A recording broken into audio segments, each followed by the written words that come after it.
Welcome to the channel physics classes with Devina Tiwari.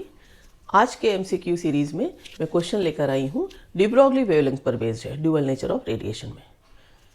इस question में अक्सर कन्फ्यूज़न हो जाता है बच्चों को फार्मूले में वी को लेकर। क्या है वो कन्फ्यूज़न, वीडियो को पूरा देखने पर पता चलेगा। हाँ, वीडियो को शुरू से आखिरी तक जरूर देखिए और जो लोग नए हैं चैनल को सब्सक्राइब कर लीजिए। क्वेश्चन देख लेते हैं। एक इलेक्ट्रॉन है जिसका मास me लिखा हुआ है, वो एक्सिलरेट किया जाता है v पोटेंशियल से, तब उसके संग डी ब्रॉगली वेवलेंथ एसोसिएटेड है लैम्डा। अब डी ब्रॉगली वेवलेंथ क्या होगी अगर एक प्रोटॉन जिसका मास mp है वो भी सेम पोटेंशियल डिफरेंस पर एक्सिलरेट किया जा रहा है।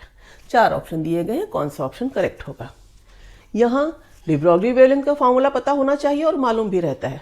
क्या होता है, डी ब्रॉगली वेवलेंथ क्या होती है, ये सब जानना भी 1 मार्क क्वेश्चन में आता है। डी ब्रॉगली वेवलेंथ क्या है, कोई भी मटेरियल पार्टिकल जब मूव करता है तो उसके संग एसोसिएटेड वेवलेंथ। फॉर्मूला क्या होता है, lambda equal to h upon P. h Planck's constant है, p मोमेंटम है।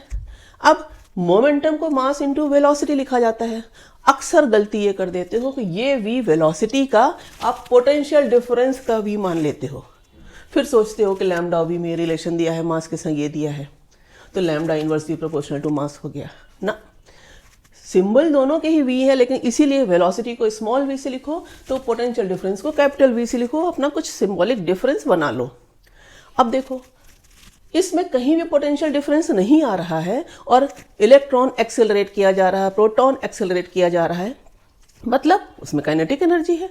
तो मोमेंटम और काइनेटिक एनर्जी का रिलेशन डिराइव कर लो। कैसे, मोमेंटम mv होता है, काइनेटिक एनर्जी हाफ mv² होती है।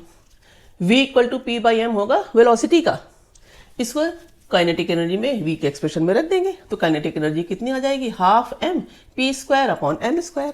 अब क्या कर देंगे कि m से m² का ये स्क्वायर कैंसिल हो जाएगा तो k equal to p² upon 2m, इसलिए p इक्वल टू √2mk। अभी भी पोटेंशियल डिफरेंस लाना है तो हम काइनेटिक एनर्जी को इलेक्ट्रॉन वोल्ट में लिखेंगे। Electron volt unit of kinetic energy है और इलेक्ट्रॉन को v वोल्ट से एक्सेलरेट किया जा रहा है। अब जो v आएगा वही पोटेंशियल डिफरेंस है। तो अब जनरल फार्मूला काइनेटिक एनर्जी का qv लिख लिया।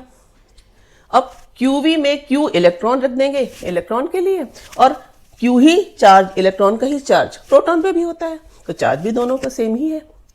इस फॉर्मूले को p इक्वल टू √2mqv को हम रिप्लेस कर देंगे यहाँ p से। क्या बन गया formula, lambda equal to h upon √2mqv।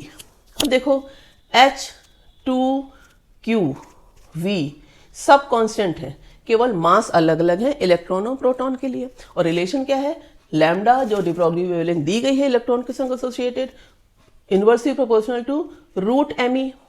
तो लैम्डा प्रोटॉन के लिए क्या हो जाएगी, इनवर्सली प्रोपोर्शनल टू √mp। भाई इस m क्या इलेक्ट्रॉन की जगह प्रोटॉन का मास लिख देंगे, दोनों को हम डिवाइड कर दें। अब देखो इन इक्वेशन को सॉल्व कर लिया, इससे लैम्डा p अपॉन लैम्डा कितना आ गया, √me अपॉन mp। यही लैम्डा p ही तो पूछा जा रहा कि प्रोटॉन के संग कितनी एसोसिएटेड होगी डी ब्रॉगली वेवलेंथ। तो लैम्डा p इक्वल टू कितना आ गया, लैम्डा √me अपॉन mp। इन ऑप्शंस में देखिए डी ऑप्शन करेक्ट होगा। अगर जरा सा भी ध्यान न देते, इस v को वेलोसिटी मान लेते, तब तो लैम्डा और m इनवर्सली प्रोपोर्शनल है तो ये बी ऑप्शन कर देते। और बहुत सारे बच्चे ऐसी गलतियां करते हैं, तो खूब ध्यान से समझो, क्वेश्चन पढ़ो और फटाफट सॉल्व कर लो। उम्मीद करती हूँ वीडियो जरूर पसंद आएगा। Thank you.